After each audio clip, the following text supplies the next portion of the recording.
में यहाँ के प्रबुद्ध लोगों के साथ ऐसी बैठक होती ही है।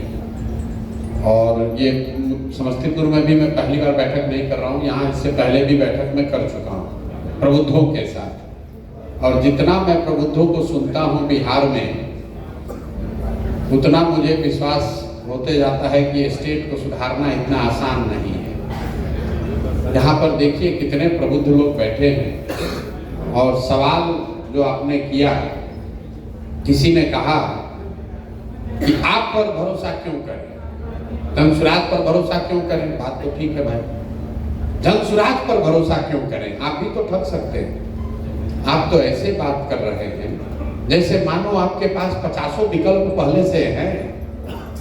अरे भाई, आपके पास विकल्प ही क्या है।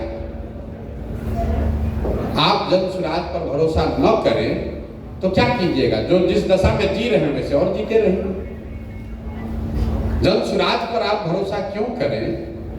आप यहाँ बहुत सारे डॉक्टर बैठे हैं, मान लीजिए कि आपको कोई बीमारी हो गई, उसका आप इलाज कराते हैं, डॉक्टर साहब ने सारी दवा देकर देख ली, आपका सुधार नहीं हुआ, तो डॉक्टर ने बताया भाई आपको लाइलाज बीमारी हो गई है, ये सुधरने वाला नहीं है, मन हो तो दवा खाइए, मन हो तो मत खाइए, दवा का इलाज नहीं हो सकता, अब इसका इलाज नहीं हो सकता। आप भी दुखी मन से जाके वही दवा खा रहे हैं, डायबिटीज हो गया मान लीजिए, तो दवा खा रहे हैं, अब सुधार उसका इलाज नहीं संभव है। अचानक से डॉक्टर साहब एक दिन आपको फोन करके ये बोल दें कि भाई मेरे एक नई दवा आई है जिससे संभव है कि अगर आप खाओ तो आपका रोग ठीक हो सकता है, लेकिन संभावना 20% की है। 80% संभावना है कि दवा काम नहीं करेगी, लेकिन 20% संभावना है, 10% संभावना है कि शायद आपका इलाज रोग ठीक हो जाए। तो आप क्या कहेंगे, पुरानी वाला दवा खाते रहेंगे कि नई दवा जो आई है उसको ट्राई कीजिएगा। 100% बुद्धिजीवी लोग ये कहेंगे कि डॉक्टर साहब नए वाला दवा देके देखिए, 20% सही, कहीं ठीक तो हो जाए, पुराना वाले से तो ऐसे भी कुछ नहीं हो रहा। तो आपने कांग्रेस को, राजद को, जदयू को, और राजद को, ये तो सब आपने ट्राई करके देख लिया। कोई नई दवा, नया विकल्प जनसुराज के तौर पर आया है, आपको अच्छा लगे तो अपनाइए, और न अच्छा लगे तो जितनी बेहतर जिंदगी आप जी रहे हैं वो जीते रहिए। कई लोग हमको कहता है नहीं बात तो बहुत बढ़िया कह रहे हैं, लेकिन इसको होने में अभी समय लगेगा। देखिए कितना आदमी अपने आप को होशियार समझता है कि बात तो ठीक कह रहे हैं, लेकिन इसको होने में अभी समय लगेगा, 5-10 वर्ष लगेगा। हम पैदल चलते हैं तो लोग आता है, कहता है भैया हिम्मत मत हारिएगा, हम लोग हैं आपके साथ, 5-10 वर्ष लगेगा लेकिन होगा जरूर, क्योंकि इसी में भविष्य है। कह ये रहा है वो आदमी कि अभी हम लोग 30-35 वर्ष में कुचाने से मन नहीं भरा है, 5-7 वर्ष और कुचाएंगे तब जगेंगे। 5-7 वर्ष आप लगे रहिए, अभी हम लोग का मन नहीं भरा है, थोड़े दिन और अभी कुचाएंगे। मतलब यहाँ कोई आदमी खड़ा हो जाए, अच्छा आदमी, तो लोग अपने अपने कमरों में, घर में, दुकान में बैठ के हंसते हैं कि बिहार में न चलेंगे। लोग टिप्पणी करता है कि बिहार में नहीं चलेंगे। अरे क्या चली हनी, डॉक्टर साहब हैं, वकील हैं, शिक्षक हैं, बढ़िया आदमी हैं, इनको कौन बिहार में पूछेगा। आप अपने कमरे में बैठकर हंसते हैं, कोई अच्छा आदमी खड़ा हो जाए, समाज को सुधारने का प्रयास करने लगे, तो अपने आप को प्रबुद्ध बताने वाले लोग दुकान में बैठकर, ऑफिस में बैठ के विवेचना करते हैं, ये तो न चलेंगे, ये नहीं चलेंगे।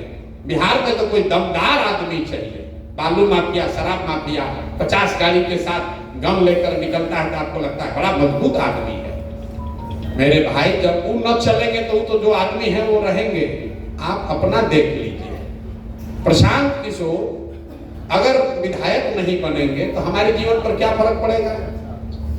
हम कोई राजनीति तो विधायक मंत्री बनने के लिए कर नहीं रहे हैं। ऊपर वाले की कृपा से विधायक मंत्री का जो रुतबा, जो हैसियत, जो शोहरत होती है, उससे बहुत ज्यादा भगवान ने दिया है। हम उसके लिए नहीं चल रहे, रास्ते में चल रहे, कर रहे, पैदल चल रहा है। देखिए कैसे बेवकूफ आदमी। बिहार में सुधार पाएंगे? अरे हम नहीं सुधार पाएंगे तो हमारा लड़का थोड़े पढ़ता है समस्तीपुर के सड़ा हुआ स्कूल में। हमारा लड़का तो देश के सबसे अच्छे स्कूल में पढ़ता है। चिंता आपको होनी चाहिए कि सुधार का कोई मौका दिख रहा है, फिर भी आप बैठकर विवेचना कर रहे हैं। तो बिहार के बुद्धिजीवियों के लिए ग्रीस के एक बहुत बड़े दार्शनिक प्लेटो ने एक बात कही जो मैं हर सभा में कहता हूं, if you do not participate in democracy be ready to be ruled by your inferiors. अगर आप राजनीति में भागीदार नहीं बनते हैं तो इस बात के लिए तैयार रहिए कि कोई मूर्ख आदमी राजा बनकर आप पर शासन करेगा।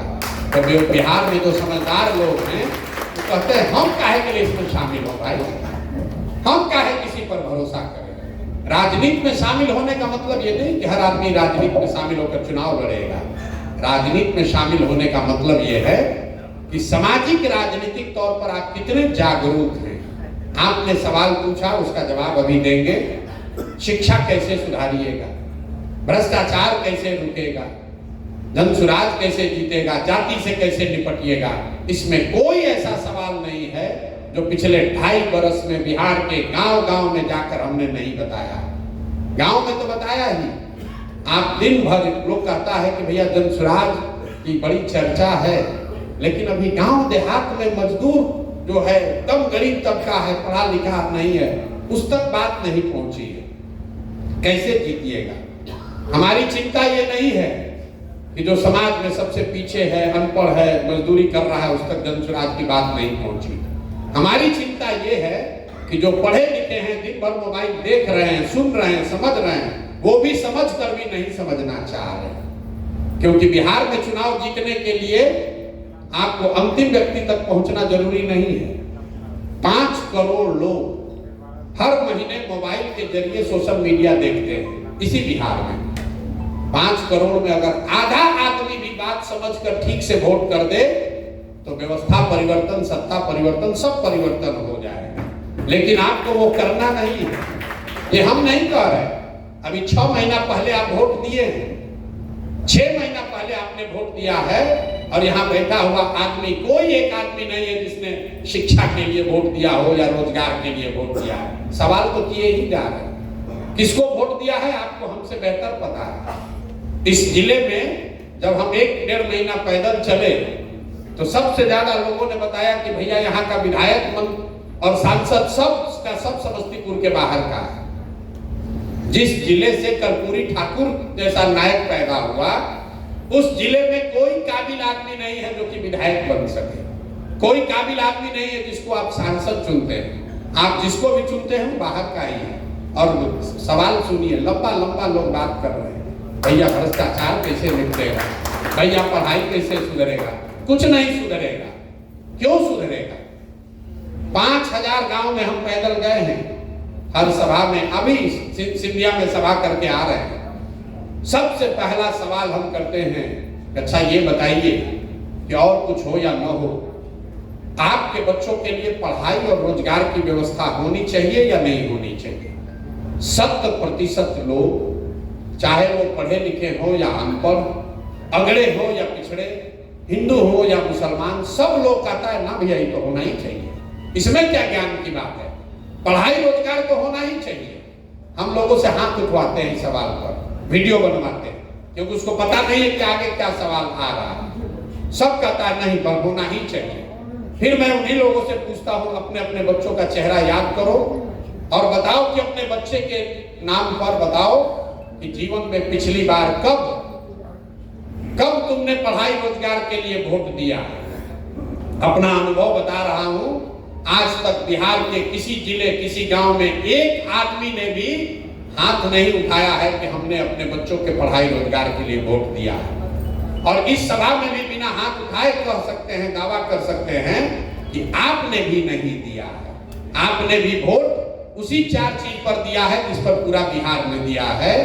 चाहे तो जाति पर दिए होंगे, उससे बचे होंगे तो हिंदू मुसलमान बनकर दिए होंगे, दोनों से बच गए होंगे तो लालू के डर से भाजपा एनडीए को दिए होंगे, और नहीं तो भाजपा के डर से लालू जी को दिए होंगे। 5वां कोई चीज नहीं, 5वां कोई चीज है ही नहीं बिहार में। यहाँ लंबा लंबा सवाल लोग करता है, शिक्षा कैसे सुधरेगा, भ्रष्टाचार कैसे रुकेगा।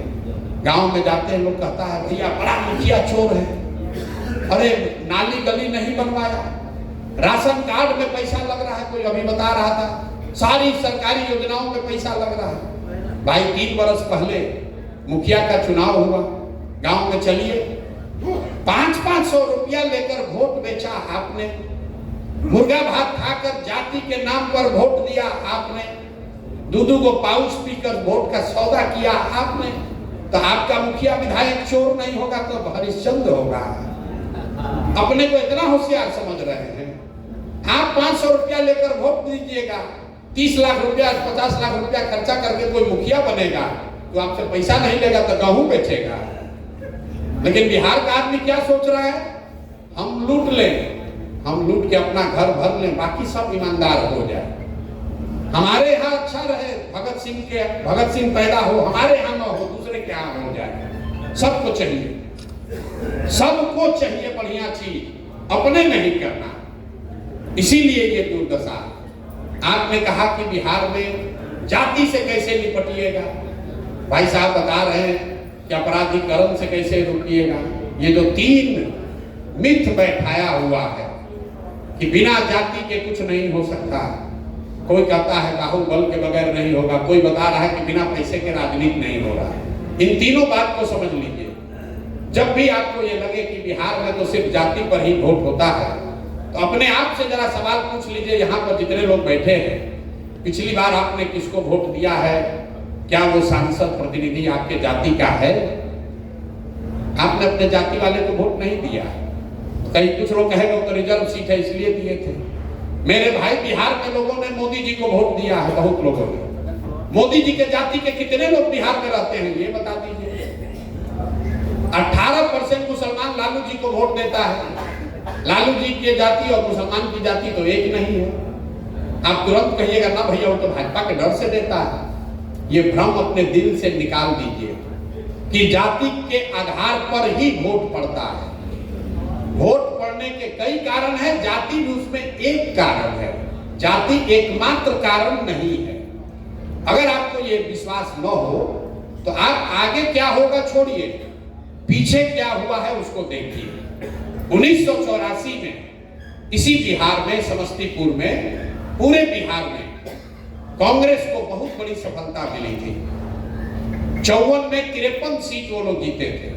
मैं आपसे पूछूंगा क्या हुआ, कांग्रेस कैसे जीत गई? लोग बताएंगे भैया ऐसा है कि उस समय इंदिरा जी की मृत्यु हुई थी, तो उनकी मृत्यु से जो सहानुभूति की लहर बनी, उसमें लोग जात पात भूल के सब लोग जाके कांग्रेस को वोट दिया। इस बात को लिख लीजिए कागज पे। दूसरा फिर पूछेंगे 1989 में क्या हुआ? बीपी सिंह को कैसे लोगों ने, जनता दल को कैसे पूरे बिहार में वोट दे दिया? उनके जाति के तो 3% लोग रहते हैं। तो लोग बताएंगे, लोग भैया बीपी सिंह को वोट नहीं दिया, तो बोफोर्स का जो मामला हुआ था, भ्रष्टाचार, बोफोर्स इतना बड़ा इशू बन गया कि हर व्यक्ति ने जाकर कांग्रेस के खिलाफ वोट दिया। इसको भी लिख लीजिए। फिर पूछेंगे 2014 में क्या हुआ? मोदी जी को कैसे वोट पड़ गया, भाजपा को वोट कैसे पड़ गया? लोग बताएंगे कि नहीं, भाजपा का तो कुछ था ही नहीं भैया। वो जो मोदी जी का लहर चला ना, तो सारा लोग जाकर मोदी के नाम पर वोट दे दिया। फिर पूछेंगे अच्छा 2019 में क्या हुआ? तो आप बताइएगा कि भैया बहुत कांटे का मुकाबला था। जो पुलवामा हुआ ना, पुलवामा होने के बाद तो समझिए कि हर घर का आदमी जाके भाजपा को वोट दिया। ये चारों इलेक्शन के एक लाइन का आकलन को आप कागज पर लिख लीजिए। 84 एक घटना है, एक नेता की मृत्यु और उससे उपजी हुई सहानुभूति की लहर। 89 एक विषय है भ्रष्टाचार, बोफोर्स, उससे बनी हुई लहर। 2014 एक व्यक्ति है नरेंद्र मोदी, उसकी बनाई हुई लहर। 2019 पुलवामा, राष्ट्रीय सुरक्षा, राष्ट्रवाद एक मुद्दा है, उससे बना हुआ लहर। ये आपको क्या दिखाता है? अगर कोई व्यक्ति, अगर कोई घटना, अगर कोई विचारधारा, अगर कोई प्रयास समाज के इमेजिनेशन को कैप्चर कर ले, तो समाज में ये ताकत है, वो जातियों से ऊपर उठकर वोट करता रहा है, पहले भी करता रहा है, आगे भी करता रहेगा। ये मत भ्रम पालिए कि कभी जाति से कोई ऊपर नहीं उठा है। कुछ आदमी गलती करने का आदत है, करता नहीं तो लोकसभा का उदाहरण दिए हैं, विधानसभा में ऐसा नहीं होता। तो विधानसभा का सुन लीजिए। 2010 में नीतीश कुमार और भाजपा वाले चुनाव लड़े साथ में, उनको 206 सीट आया, एनडीए को 206 सीट आया। सामने से उनकी लड़ाई किससे थी? लालू जी, कांग्रेस और रामविलास पासवान जी तीनों एक साथ मिलकर चुनाव लड़ रहे थे।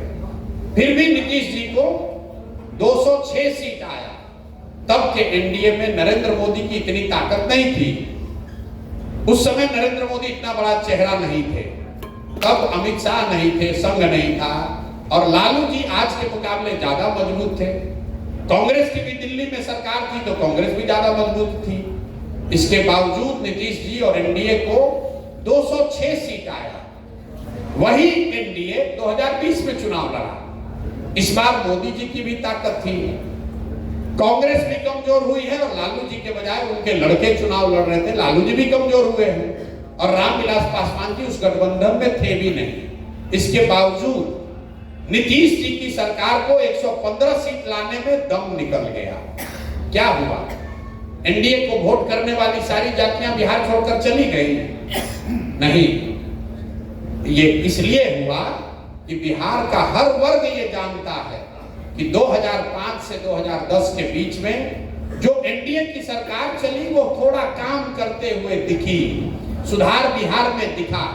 तो सुधार भी दिखा, गवर्नेंस भी दिखा, सुशासन भी दिखा और सामाजिक समीकरण भी हुआ, तो उनको 206 सीट आया। लेकिन 2020 में जब सुशासन का पोल खुल गया तो समीकरण के आधार पर सिर्फ 115 सीट आया। जनता आपको बेवकूफ दिखती है, इतनी बेवकूफ है नहीं। इससे भी नीचे उतरिएगा तो पिछले चुनाव में 82% सिटिंग मुखिया चुनाव हारा। 82% सिटिंग मुखिया लोग चुनाव हारे हैं। उनकी जाति खत्म हो गई, उनके पास पैसा नहीं था। ये जाति एक फैक्टर है, जाति एकमात्र फैक्टर नहीं है।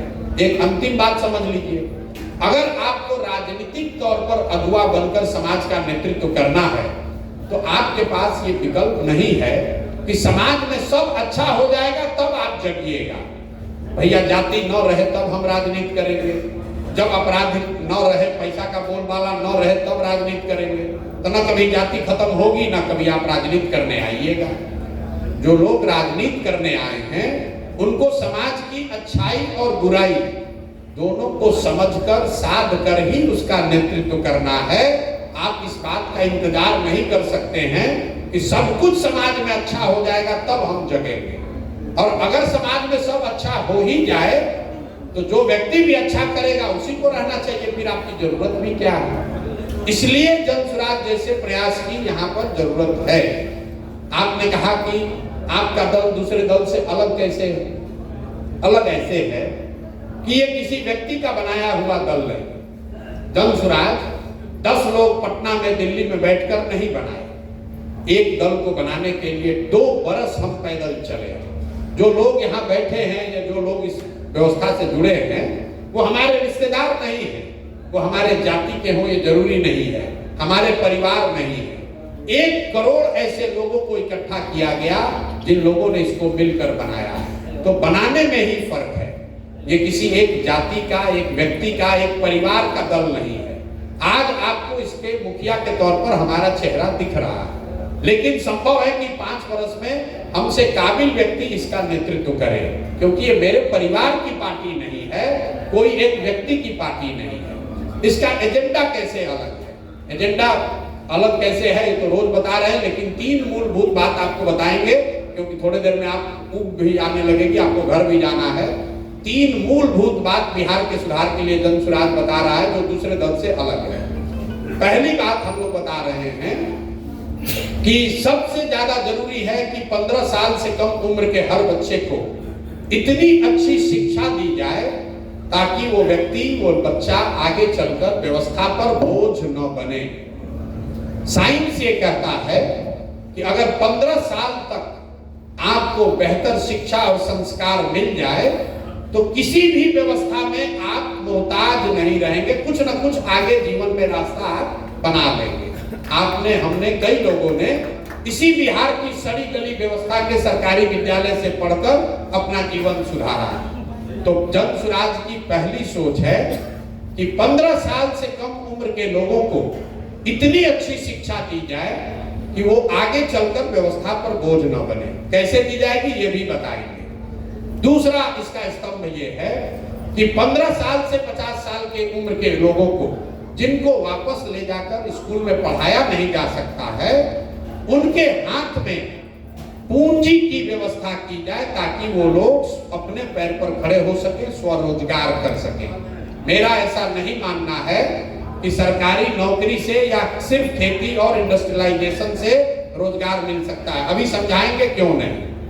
तीसरा इसका जो पहलू है कि जो लोग 60 साल से ज्यादा उम्र के हैं, जो ना पढ़ सकते हैं ना रोजी रोजगार कर सकते हैं, उन लोगों की चिंता सरकार को करनी चाहिए। इसलिए हम लोग कह रहे हैं कि 60 वर्ष से ज्यादा उम्र के हर व्यक्ति को कम से कम राज्य की ओर से 2000 रुपया का मासिक सहायता पेंशन मिलना चाहिए, जो कि बिहार के बजट के हिसाब से 4% राशि होगी 3 लाख करोड़ का। तो ये 3 बात बता रहे हैं। अब आपका सवाल होगा कि भाई कैसे शिक्षा दोगे जो अलग है, और कैसे लोगों को रोजगार दोगे। तो शिक्षा देने के लिए दुनिया भर के जो मॉडल हैं उसमें और बिहार के मॉडल में एक मूलभूत क्या कमी है कि बिहार में समता मूलक शिक्षा नीति बनाने के नाम पर यह प्रयास किया गया कि हर गांव, हर टोले में, हर पंचायत में विद्यालय खोल दिया गया। नतीजा क्या हुआ? जहां बिल्डिंग है वहां शिक्षक नहीं है, जहां शिक्षक है वहां बिल्डिंग नहीं है, जहां दोनों है वहां पढ़ने पढ़ाने का साधन नहीं है, जहां तीनों है वहां बच्चे नहीं है, और जहां सब कुछ है वहां पढ़ाई नहीं है। कुछ लोगों को लगता है कि बिहार में खिचड़ी बंटने से स्कूल की व्यवस्था खराब हो गई। ये बिल्कुल गलत बात है। अगर खिचड़ी बंटने से स्कूल की व्यवस्था खराब होती तो 6वां क्लास के ऊपर के स्कूल में तो खिचड़ी नहीं बंटता है, वहां पर पढ़ाई क्यों नहीं हो रही है? कुछ लोग, ज्ञानी लोग बताते हैं कि जो सारा शिक्षक आया है उसका क्वालिटी इतना खराब है, नियोजित शिक्षकों के क्वालिटी खराब होने से बिहार की शिक्षा व्यवस्था बिगड़ गई। ये भी गलत है, क्योंकि अगर नियोजित शिक्षकों से बिहार की व्यवस्था खराब होती तो पटना साइंस कॉलेज में पढ़ाई क्यों नहीं हो रहा है ये बता दीजिए। पटना कॉलेज में क्यों नहीं पढ़ाई हो रहा है? वहां तो नियोजित शिक्षक नहीं है, वहां तो खिचड़ी नहीं बट रही है। तो पहले आप इसका कारण समझिए कि शिक्षा में गिरावट है क्यों। शिक्षा में गिरावट इसलिए है कि कहीं ना कहीं समाज और सरकार दोनों की नजर में शिक्षा की कोई महत्ता नहीं। समाज का भी एक बड़ा वर्ग है जो स्कूल को सिर्फ साइकिल, पोशाक और खिचड़ी पाने का साधन जानता है। कॉलेज वो इसलिए जाता है कि उसको डिग्री मिल जाए। गांव में आप जाइए, लोग मास्टर साहब को कह रहे हैं, लोग कहते हैं कि मास्टर साहब से सर बताइए हमारा अभी तक साइकिल का पैसा नहीं मिला है। वो व्यक्ति ये नहीं बताता है कि हमारा 10 दिन से स्कूल में पढ़ाई नहीं हो रहा है। सरकार भी ये सोचती है कि 50,000 करोड़ रुपया खर्चा हो रहा है, कि मास्टर साहब को इतना सैलरी दे रहे हैं, पढ़ा तो रहा नहीं है, तो चलो भाई से कुछ दूसरा ही काम करा लो। तो उससे वोटर लिस्ट बनवाता है, उससे सफाई का काम कराता है। तो जब तक समाज और सरकार दोनों की चेतना में शिक्षा की प्रमुखता नहीं होगी तब तक शिक्षा व्यवस्था सुधर नहीं सकती है। दूसरी जो मैंने आपको बात बताई कि अब इसका सुधार का रास्ता क्या है? सुधार का रास्ता है समाज को बताना, और दूसरा काम कि हर गांव और हर पंचायत में विद्यालय बनाने के बजाय, हर बच्चे तक अच्छा विद्यालय पहुंचाने के बजाय कुछ अच्छे विद्यालय बनाए जाए जहां बच्चों को पहुंचाया जाए। ये व्यवस्था स्कैंडिनेवियन कंट्रीज में, अगर आप फिनलैंड चलिएगा, दुनिया में सबसे अच्छी शिक्षा व्यवस्था मानी जाती है फिनलैंड की। पीसा की रैंकिंग है, उसमें नंबर 1 है। तो स्वीडन है, डेनमार्क है, फिनलैंड है, जो स्कैंडिनेवियन यूरोपियन कंट्री हैं, वहां पर लोगों ने क्या किया कि rather than taking school to the children, they have taken children to the school. मतलब जैसे जो शहरों में भी आप थोड़ा देखिएगा, आपके घर के बगल में स्कूल नहीं है, समस्तीपुर में कहीं एक अच्छा स्कूल खुला है, वहां आपका बच्चा गाड़ी से, स्कूल बस से, साइकिल से उस स्कूल तक जाता है। बिहार को अगर आप अध्ययन करेंगे, हम लोगों ने पाया कि अगर हर प्रखंड में 5 स्ट्रेटेजिक लोकेशंस पर गांव में अच्छे विद्यालय बना दिए जाएं और सारे गांव में स्कूल बस की सुविधा दे दी जाए, तो 20 मिनट के अंदर बिहार का हर बच्चा अच्छे स्कूल में जा सकता है। तो ये हम लोगों की नीति है कि आने वाले 10 वर्ष में हर प्रखंड में कम से कम 10 विश्व स्तरीय विद्यालय बनाए जाए। विश्व स्तरीय विद्यालय मतलब नेतरहाट का नाम आपने सुना होगा। नेतरहाट का मैं एग्जांपल इसलिए देता हूं कि आप उससे कोरिलेट कर पाए। नेतरहाट बिहार सरकार का स्कूल है, था, अभी तो झारखंड में है। एक विद्यालय से 1500 से ज्यादा IAS IPS बने हैं और ज्यादातर लोग जो उस विद्यालय में पढ़े वो मध्यम वर्गीय या निम्न वर्ग के परिवार से वहां पर लोग गए थे, आर्थिक नजरिए से। तो अगर नेतरहाट जैसा विद्यालय हर प्रखंड में आपको बनाना हो एक, तो पूरे बिहार में इसका खर्चा कितना आएगा? करीब करीब 15 से 17 हजार करोड़ रुपया। इसलिए जनसुराज ने कहा कि हम लोग हर साल जो 60 हजार करोड़ रुपया शिक्षा का बजट है, उसका 1/3 पैसा हम लोग खर्च करेंगे ताकि हर प्रखंड में प्रति वर्ष कम से कम एक नेतरहाट के जैसा विद्यालय बन जाए, ताकि अगले 5 वर्ष में कम से कम 5 विद्यालय हो। दूसरी बात हमने क्या कही कि हम बनाएंगे 5 वर्ष में विद्यालय, लेकिन बच्चे का उम्र तो बढ़ रहा है। तो हम लोगों ने कहा, जो भाई साहब ने सवाल उठाया कि जब तक सरकारी व्यवस्था नहीं बनती है, 10 वर्ष लगेगा, तब तक आपके पास ये विकल्प है कि आप अपने बच्चे को प्राइवेट स्कूल में भेजिए और उसका फीस सरकार भरेगी। अब तुरंत कुछ आदमी कहेगा, अरे भैया तो सब आदमी प्राइवेट में जाएगा। बिल्कुल नहीं जाएगा। अमेरिका में इसका पूरा एक्सपेरिमेंट किया गया और भारत में भी आप देखिएगा। अगर आपसे ये पूछ लिया जाए कि पटना में आपका बच्चा प्राइवेट कॉलेज में पढ़ेगा कि साइंस कॉलेज में पढ़ेगा, तो 100% लोग कहेगा नहीं भैया साइंस कॉलेज में पढ़ेगा। अगर आपसे पूछा जाए कि आपके बच्चे को PMCH में मेडिकल करना है कि मणिपाल के प्राइवेट में मेडिकल करना है, 100% लोग कहेंगे कि नहीं PMCH में हमको मेडिकल करना है। तो सरकारी व्यवस्था जैसे जैसे सुधार होगा, ये एविडेंस वर्ल्ड वाइड बताता है कि लोग सरकारी विद्यालयों में पढ़ना प्रेफर करते हैं और जैसे जैसे ये व्यवस्था बनेगी, लोग इसमें नेतरहाट में जाना चाहेंगे, किसी प्राइवेट विद्यालय में नहीं जाना चाहेंगे।